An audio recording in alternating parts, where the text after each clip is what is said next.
To this now, the National Director of Public Prosecutions has confirmed that it plans to review the decision to withdraw corruption charges against former Sports, Arts and Culture Minister Zizi Kodwa. This follows a request by the Directorate of Priority Crimes Investigation. The former minister and his co-accused businessman, Jahan McKay, appeared briefly in the Palm Ridge Specialized Commercial Crimes Court this morning when the charges were withdrawn. The decision was taken by the South Gauteng Director of Public Prosecutions, Advocate Andrew Chauke. Last week, the Office of the Director of Public Prosecutions said it needed more time to consider their applications to have the charges withdrawn. The two men were facing charges of corruption involving over 1.6 million rand in alleged bribes during Kodwa's tenure as the Deputy State Security Minister. Now, speaking outside court, Kodwa said he was pleased with the outcome as the charges were withdrawn. I do welcome this, the decision of the DPP. Of course, I welcome it with mixed feelings, as you know what happened in the past 3 months. I have no doubt that the DPP, to arrive at this decision, he applied his mind on facts before him. Not on the basis of what sometimes we hear in a trial of public court of opinion. Now, for analysis on this, I'm joined by political analyst Dr Levy Ndou. Dr. Ndou, thank you so much for joining us this evening on News at Prime. You just heard Zizi Kodwa over there saying, of course, he is pleased that these charges have been withdrawn. A very different feel and look to this case, considering in July there was so much movement, there were arrests that were made. A day or two later, he had already abided by the ANC step-aside rule and stepped aside from his role in the ANC and in government. But here we are a couple of months later and it's all been withdrawn. Good evening, Masa. Good evening to the viewers at home. Indeed, this could be a very important moment for the former spokesperson and the minister, Mr. Zizi Kodwa, looking at the journey that he went through in terms of the charges against him. And the unfortunate part also is that all these issues came in at the time when the list has to be submitted to Parliament, when there were elections coming in, and it also prevented him to find himself as a public representative, even though he went to Parliament for a very, very short period of time. My study of the situation is that there are instances where pressure can be exerted on ANC agreements or policies, even by those outside the ANC.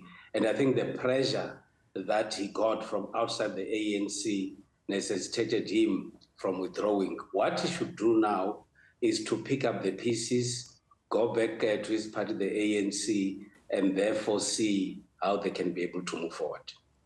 Yeah, and Dr. Ndou, as you're saying, what he can do now is pick up the pieces. We have also heard that they are planning to also appeal that withdrawing of that decision to withdraw these charges against Zizi Kodwa. The NPA still has their eyes on him in any way, so it doesn't seem to be over just quite yet.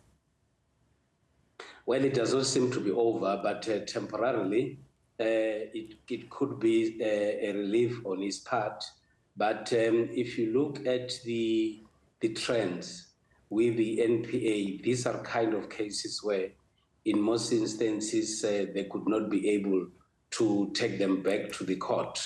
We've seen a number of such happening in the country, but what should satisfy all of us is that the court has taken a decision which in my view has to be respected by all of us, and if indeed there is still any other evidence that the NPA could have, which could be watertight, they should still be able to do so. But this is also, in my view, a lesson to those that believe not in the step-aside rule in the ANC, that discipline, in my view, has been demonstrated by Zizi Kodwa, that immediately when he was charged, he voluntarily resigned all his positions, both in the party and in government, in line with the resolution of his party, the ANC. And in my view, it's a clear demonstration of understanding party discipline and ensuring that to abide by the decisions of your own organization. And also, when you're mentioning that, they can still then pursue the case if they do have a watertight case, is it then fair for one to assume that the NPA didn't have a watertight case this time around and acted prematurely? Well, it will require my colleagues in the legal fraternity, but there are perceptions out there that seek to suggest that the NPA in some instances would go to court without a very good case or not having a watertight case, and most of the cases will be thrown out of the window. In some instances, the NPA is being blamed for not thoroughly preparing itself for cases, and that creates a huge perception on the part of the NPA. My view is that these are also the kinds of lessons where the NPA, as an important institution in South Africa, should be able to pick up the pieces and ensure that whatever decision that they take should actually be seen as a thoroughly worked decision, and at the same time be able to argue their cases in court and ultimately win such cases. Hundreds of millions of rands were spent on the State Capture Commission and the recommendations that were made there and the revelations that came out of there. And quite often we hear, Dr. Ndou, of just the lack of accountability, that all this money was spent into rooting out corruption. And then here and there are arrests that are being made. And of course, the law must follow its course. And if there isn't enough evidence, that nobody then should be incarcerated. But what does this say about our hope and confidence in the NPA to be able to properly investigate and be able to properly prosecute those who are alleged to have been involved in state capture with evidence?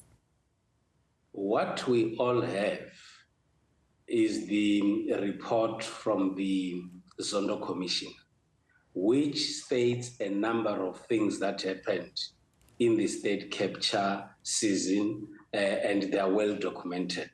What we also do have are names of people who have been implicated in wrongdoing.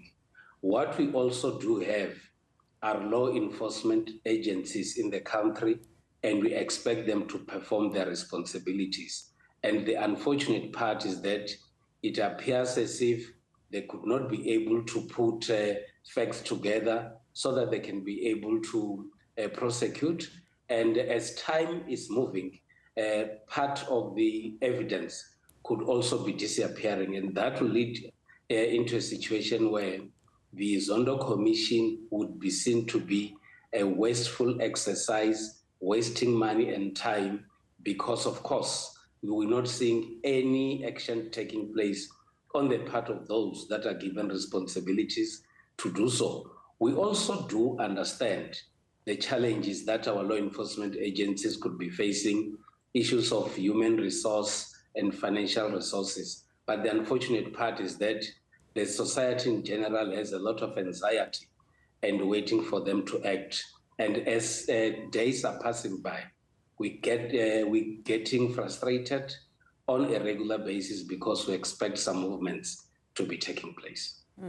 And speaking on the sidelines outside of the court as well, Zizi Kodwa was saying that this also proves that nobody is above the law.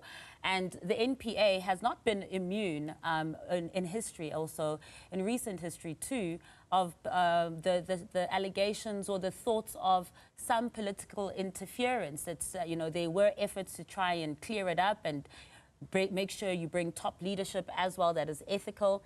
But the element of political interference, and that some people who go to court can get away with some crimes and some don't. Again, I just would like to be clear that not necessarily in Zizi Kodwa's case here, but just the element of political interference in matters. Has the NPA been able to shake that perception away? Unfortunately, we have got new personnel in the NPA generally. But also at the same time, there has always been talks about the NPA being biased towards certain individuals.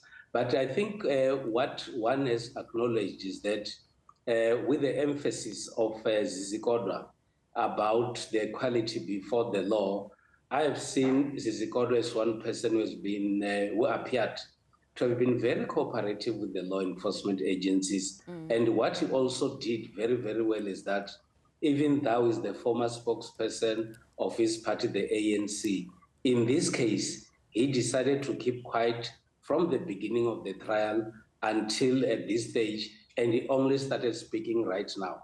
With other politicians who would know that they would actually use this kind of appearances as rallies, and they will be talking to their supporters, stating their own cases. And with Zizi Kodwa, that has not been the case. But it does emphasize the fact that by the behavior of Zizi Kodwa, we are all equal before the law, irrespective of any position that we occupy.